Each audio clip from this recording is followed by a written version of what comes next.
حسن صوتك. La plupart de mes rôles, pour ne pas dire tous mes rôles, sont justement un mélange parfois de froideur, mais aussi de grande... Non, jamais. Oui, c'est peut-être pas le mot qui convient, mais en tous les cas, un mélange de froideur et de vulnérabilité. Voilà. Donc, je crois qu'aucun des personnages que j'ai joués n'échappe à cette définition. Vous n'avez pas peur de voir ce caractère vous coller à la peau, celui d'empoisonneuse? Non, de toute façon, tous les personnages qu'on joue quand on est une actrice, ils vous collent à la peau quoi qu'on fasse. Hein, c'est quelque chose contre lequel on ne peut absolument pas lutter.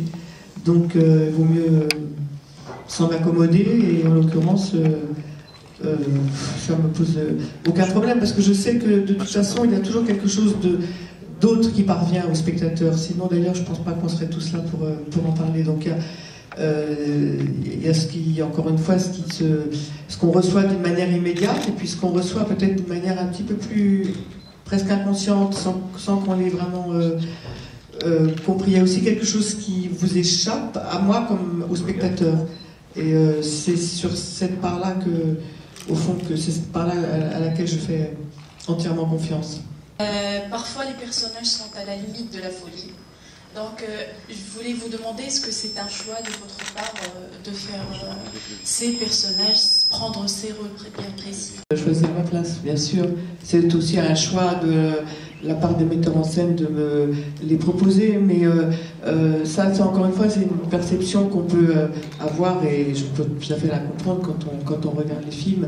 Après, quand on décide de faire un film, c'est tout un ensemble de choses, et au-delà de la définition du personnage, comme vous l'a donné, la froideur, la vulnérabilité, le cynisme, la complexité, ce qui motive avant tout mes décisions de faire tel ou tel film, ça reste uniquement le choix du metteur en scène et la perspective de travailler avec tel ou tel metteur en scène. Le problème n'est jamais ce qu'on fait, mais avec qui on fait. C'est ce qui définit essentiellement la manière dont le cinéma se fait, en tous les cas pour moi. Voilà.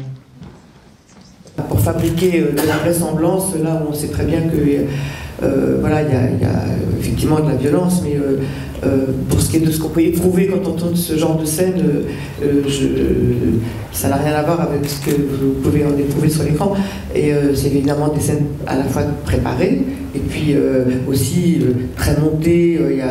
C'est dans ce genre de scène de violence, souvent au cinéma, que l'efficacité du cinéma se révèle le plus. Voilà. Donc c'est au fond, c'est un peu ce qu'on en retient quand on est acteur, quand on tourne ce genre de scène.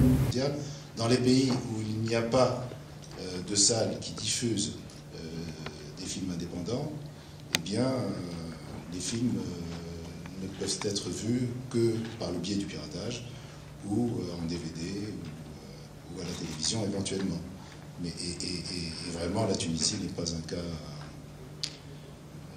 un cas exceptionnel. Il y a toute l'Amérique latine est concernée par ce problème. L'Afrique du Sud également, beaucoup de pays dans le monde, beaucoup de pays asiatiques. Et en tant que Tunisien, évidemment, je suis vraiment très fier de pouvoir montrer le film ici. C'est le meilleur. Le meilleur des films que j'ai produits? Non. Non, je plaisante. D'avoir ramené ce film, un pilier du film. Et avec Isabelle, alors là, ma joie est complète.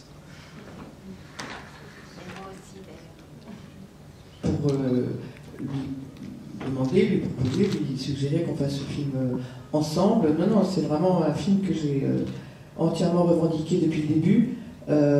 Et ensuite, quand Saïd a eu l'idée géniale, dire, de proposer le film à Paul Verhoeven, ça a redoublé encore mon désir de faire le film. Il y a vraiment eu une sorte de synergie assez parfaite, parce que l'univers de Paul Verhoeven, alors que bon, c'est un cinéaste hollandais, devenu très américain aussi par la tournure qu'a pris sa vie, puisqu'il a passé, il passe encore, il vit encore entre la Hollande et les États-Unis, mais il n'empêche qu'il reste un metteur en scène européen aussi, Verhoeven. bien qu'ayant fait tous les films de genre américains qu'on connaît, voilà, il y a quand même. Moi, je me suis souvenu surtout de ces premiers films que j'avais découverts, notamment Turkish Delight, qui était vraiment un film qui m'avait complètement ébloui, que j'avais vu à la fin de mon adolescence.